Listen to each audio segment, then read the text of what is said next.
Hello everyone, welcome to our YouTube channel leading classes by self Ankush Thakur.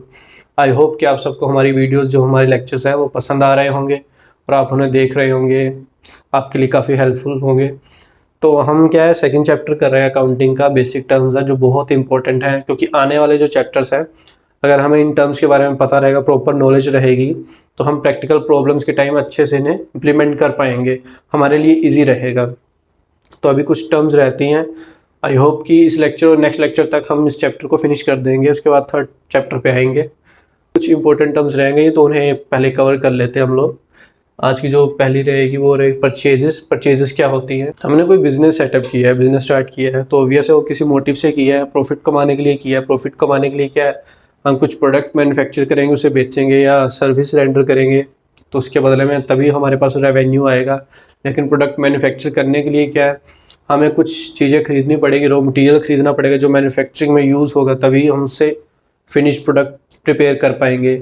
या फिर हम एक ट्रेडर हैं, होलसेलर हैं, आगे हम कंपनी या फैक्ट्री से सीधा स्टॉक परचेज करते हैं, उन्हें आगे रीसेल करते हैं ताकि हमारा जो प्रॉफिट मार्जिन रखें हम रेवेन्यू कमा सकें। तो इस प्रोसेस में एक परचेज वर्ड जो यूज़ हो रहा है, हम किसी पार्टी से अगर कुछ रॉ मटेरियल खरीद रहे हैं अपने बिजनेस में यूज़ करने के लिए, या सीधा फाइनल प्रोडक्ट जो है खरीद रहे हैं या बाय कर रहे हैं अपने बिजनेस में यूज़ करने के लिए, तो वो क्या कहलाती है, परचेजेस कहलाते हैं। जो फिजिकल आइटम्स हम बाय करते हैं तो वो हमारी परचेजेस होंगी। अब जो ये परचेजेस हैं ये दो टाइप्स की होती हैं, या तो ये कैश परचेजेस होंगी या क्रेडिट परचेजेस होंगी। अगर हम किसी से सामान खरीद रहे हैं, रॉ मटेरियल खरीद रहे हैं या फिनिश प्रोडक्ट खरीद रहे हैं रीसेलिंग के लिए, तो उस केस में क्या होगा कि हम ऑन द स्पॉट अगर पेमेंट कर रहे हैं, चाहे चेक से करें, चाहे कैश से करें या किसी और मीडियम से करें, तो वो हमारी कैश परचेजेस में आएगा। अगर हम सामान तो खरीद रहे हैं, परचेजेस तो कर रहे हैं, लेकिन हम उसे पैसे नहीं देते, बाद में पेमेंट करते, कुछ टाइम के बाद उससे एग्रीमेंट कर लेते। जैसे मैंने बिल्स ऑफ एक्सचेंज में बताया था, टाटा मोटर्स के साथ जो स्टील खरीदती 300 करोड़ का, तो उस केस में क्या होगा उस सिनेरियो में कि हम कुछ टाइम के बाद पेमेंट करेंगे स्पेसिफिक डेट को, तो वो हमारी क्रेडिट परचेजेस होंगी, क्योंकि हमने बाद में पेमेंट करनी, हम उनके डेटर्स बन जाएंगे। कुछ टाइम के बाद पेमेंट करनी, उस पॉइंट ऑफ टाइम पे हमारे पास पैसे नहीं होंगे, कैश नहीं होगा, तो हमारी क्रेडिट परचेजेस हो जाएंगी। इसीलिए क्रेडिट परचेजेस दो टाइप की होती हैं, या तो कैश परचेजेस या तो क्रेडिट परचेज। लेकिन चाहे क्रेडिट परचेजेस हो चाहे कैश परचेजेस हो, परचेजेस के जितने भी ट्रांजैक्शंस हैं जब आप नोट करते हो जर्नल में, सबसे पहले क्योंकि जर्नल में रिकॉर्ड की जाती है ट्रांजैक्शंस, तो पूरे साल के काउंटिंग पीरियड में आप सोचो कि डेली बेसिस पे अगर परचेजेस करते हो, कभी रॉ मटेरियल परचेज करना पड़ता है, कहीं कुछ और आइटम परचेज करनी पड़ती है मैन्युफैक्चरिंग में यूज़ होने के लिए, एक्सपेंसेस करने पड़ते हैं परचेजेस के रिगार्डिंग, तो वो जो परचेजेस की ट्रांजैक्शन बहुत न्यूमेरस ट्रांजैक्शंस हो जाती हैं, जिन्हें रिकॉर्ड करना बहुत हेक्टिक हो जाता है बार बार जर्नल एंट्रीज में बाकी सब एंट्रीज के साथ। तो कन्वीनियंट क्या रहता है कि जो परचेजेस से रिलेटेड सारी ट्रांजैक्शंस है ना, एक सेपरेट स्पेशल जर्नल बनती है जिसको हम परचेजेस बुक बोलते हैं। उस जर्नल में सिर्फ हम परचेजेस की ट्रांजैक्शंस ही रिकॉर्ड करते हैं और कोई ट्रांजैक्शंस नहीं करते, चाहे कैश में हो चाहे क्रेडिट में हो। वो हमारे लिए कन्वीनियंट रहता है कि हमें पता लग जाता है किस डेट पे कौन सी ट्रांजैक्शंस हुई है, हमें रिकॉर्ड चेक करना हो तो हमारे लिए काफ़ी कन्वीनियंट रहता है वो। तो परचेजेस जो जितने भी ट्रांजैक्शन परचेजेस अकाउंट में रिकॉर्ड कर लिए परचेज बुक में। उसके बाद आता है परचेजेस रिटर्न या रिटर्न आउटवर्ड।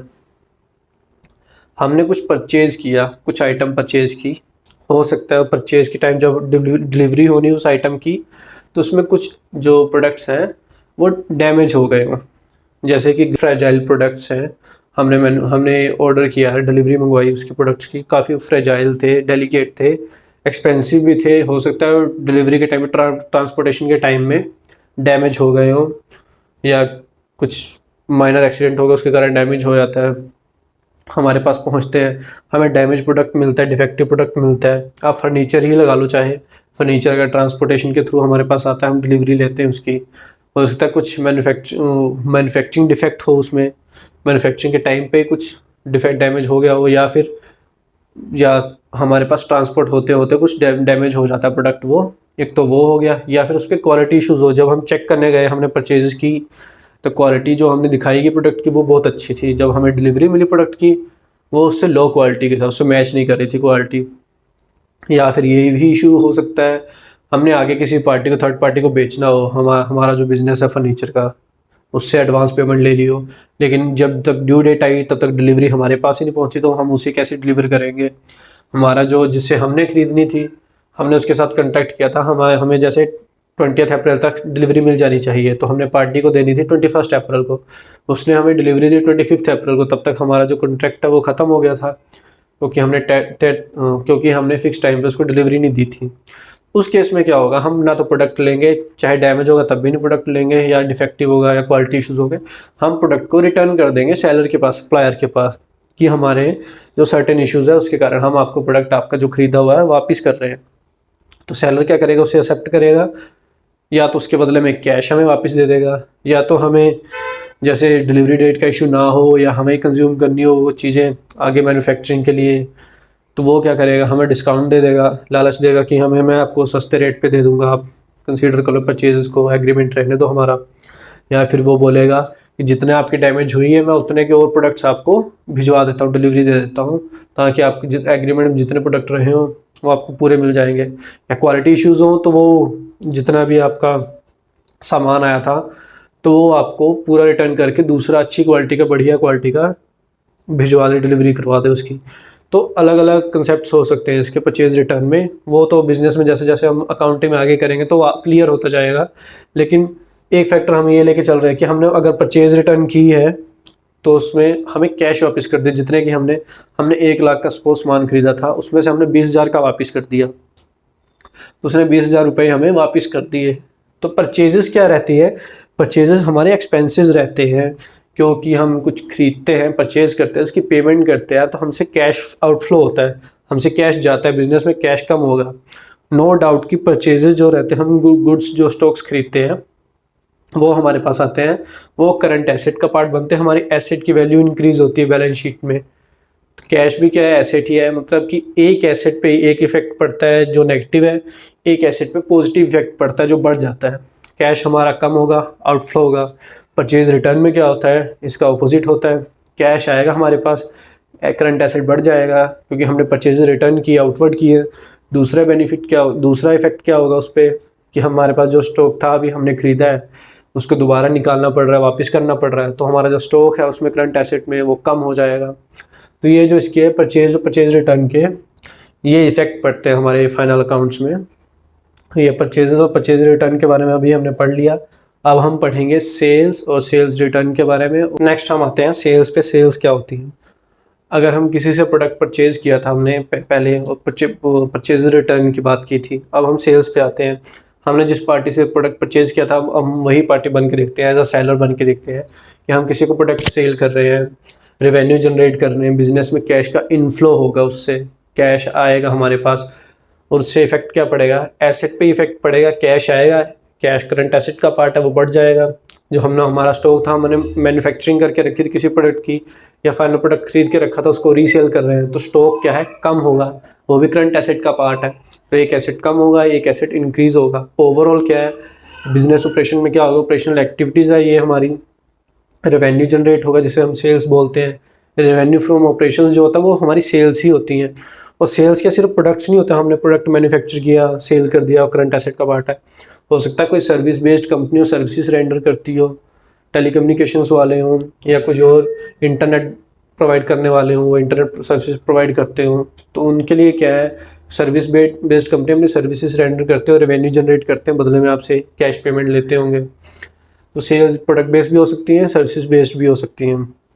अब सेल्स क्या है, बेसिकली या तो कैश बेस्ड होती हैं या तो क्रेडिट बेस्ड होती हैं। अगर हम कोई प्रोडक्ट सेल कर रहे हैं, कस्टमर हमें, परचेज़र है जो पार्टी है, हमें इमीडिएटली पेमेंट कर रही है कैश या चेक की फॉर्म में, तो वो हमारी कैश सेल्स में कंसीडर की जाएगी। अगर वो कुछ टाइम के बाद फ्यूचर में पेमेंट करती है, कोई कॉन्ट्रैक्ट नोट के थ्रू बाद में पेमेंट करेगी हमें, तो वो हमारी क्या है, क्रेडिट सेल्स कहलाएगी। अब ये जो सारी सेल्स होती हैं ये जर्नल में रिकॉर्ड की जाती हैं। उसके बाद जब लेजर अकाउंट बनता है उसमें सेल्स अकाउंट की पूरा बैलेंस लिखा जाता है कि हाँ कितनी हमने सेल्स की हैं, कैश में हो या क्रेडिट में हो, सारा हिसाब लिखा जाता है। उसके बाद आता है सेल्स रिटर्न। रिटर्न क्या होती हैं, अब सेल्स रिटर्न में क्या है, हमने कुछ सामान अब कुछ बेचा उनको, प्रोडक्ट प्रोड्यूसर परचेज़र को, सॉरी, उसके बदले में क्या हो सकता है, कुछ सामान डिफेक्टिव पहुंच गया उनके पास, या जो उन्होंने क्वालिटी मांगी हो उस लेवल की हमने क्वालिटी प्रोवाइड ना की, उससे लो लेवल की क्वालिटी भेज दी हो, या उन्हें हमारा सामान कुछ एक्सपेंसिव लगा हो मार्केट रेट से, कोई भी इशू हो सकता है। उस केस में क्या करेगी, या तो पूरा का पूरा सामान वापस कर देगी, या तो कुछ जो डैमेज पार्ट होगा, डैमेज की सिनेरियो में, या कुछ क्वालिटी इश्यूज होंगे किसी प्रोडक्ट में, किसी कुछ यूनिट्स में, तो वो उतना पार्ट हमें वापस कर देगी। हमने अगर 1 लाख की सेल्स की हैं, हो सकता है उसमें से 20 लाख का जो प्रोडक्ट है वो डिफेक्टिव हो, तो 20,000 का प्रोडक्ट डिफेक्टिव हो 1 लाख में से, तो हम क्या करेंगे, उनसे 20,000 का प्रोडक्ट ले लेंगे, वापस कर देंगे हमें, हम उसके बदले 20,000 की कैश पेमेंट कर देंगे या चेक पेमेंट कर देंगे। अगर वो कैश या चेक पेमेंट की इशू नहीं रहेंगे, हो सकता है हम उसे काउंटर ऑफर दें कि हम आपको जितनी डैमेज हुई क्वांटिटीज़, उसके बदले में 20,000 की डैमेज हुई तो हम आपको दूसरी नई चीज़ें जो आप परचेज़ कर सकते हो हमसे, हम आपको नया फ्रेश मटेरियल प्रोवाइड कर सकते हैं अच्छी क्वालिटी का, वो हम आपको 22,000 की चीज़ें दे देंगे, 20,000 के बदले में 2,000 का डिस्काउंट दे देंगे, या तो फिर आपको 22,000 की चीज़ें 20,000 में खरीद लो, काउंटर ऑफर दे सकते हैं, या फिर हम कैश ही वापस कर देंगे उनको अगर जो उनकी डिमांड होगी। तो ये हमारी सेल्स रिटर्न होती है। रिटर्न इनवर्ड क्यों बोला जाता है, क्योंकि हमने जो सेल्स कर दी, प्रोडक्ट बेच दी, हमसे चला गया है, प्रोडक्ट आउटफ्लो हो गया है, वो अब दोबारा इनफ्लो होगा, हमारे पास प्रोडक्ट वापस आएगा, हमसे कैश आउटफ्लो होगा। मेजर क्या है सेल्स में, क्या है, प्रोडक्ट या सर्विस हम सेंड करते हैं, रेंडर करते हैं या देते हैं, तो वो हमारे पास वापस आ रही थी, इसलिए वो इनवर्ड कंसीडर किया जाता है। अब सेल्स रिटर्न और सेल्स में क्या डिफरेंस है, सेल्स में रेवेन्यू जनरेट होता है, स्टॉक कम हो जाता है, सेल्स रिटर्न में रिवर्स हो जाता है, उल्टा होगा कि रेवेन्यू जो है कम हो जाएगा और हमारे पास स्टॉक बढ़ जाएगा, स्टॉक वापस आ जाएगा। देखा जाए तो सेल्स रिटर्न होनी चाहिए, बिजनेस के लिए अच्छा वही माना जाता है, सेल्स रिटर्न ना हो। तो ये था हमारा सेल्स और सेल्स रिटर्न। और जो मैंने बोला था रेवेन्यू फ्रॉम ऑपरेशंस, वो सेल्स ही कंसीडर किया जाता है। इसी के साथ आज का हमारा ये चैप्टर ख़त्म होता है, बेसिक अकाउंटिंग टर्म चैप्टर 2।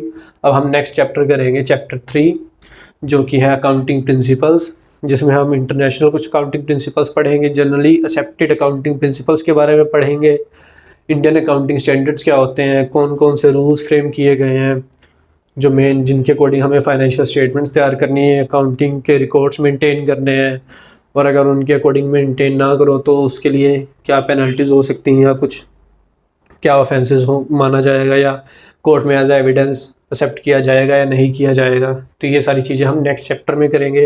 अभी तक आपने जो भी यहाँ पर रिवाइज़ किया, जो मैंने पढ़ाया या ओरली बोला, आपको कुछ लिखने की ज़रूरत है नहीं, मैं पहले भी बता चुका हूँ कि हमारे जो नोट्स हैं आपको अवेलेबल करवा दिए जाएंगे PDF की फॉर्म में, वो हमारे टेलीग्राम चैनल पे अवेलेबल है, आप वहाँ से डाउनलोड कर सकते हो।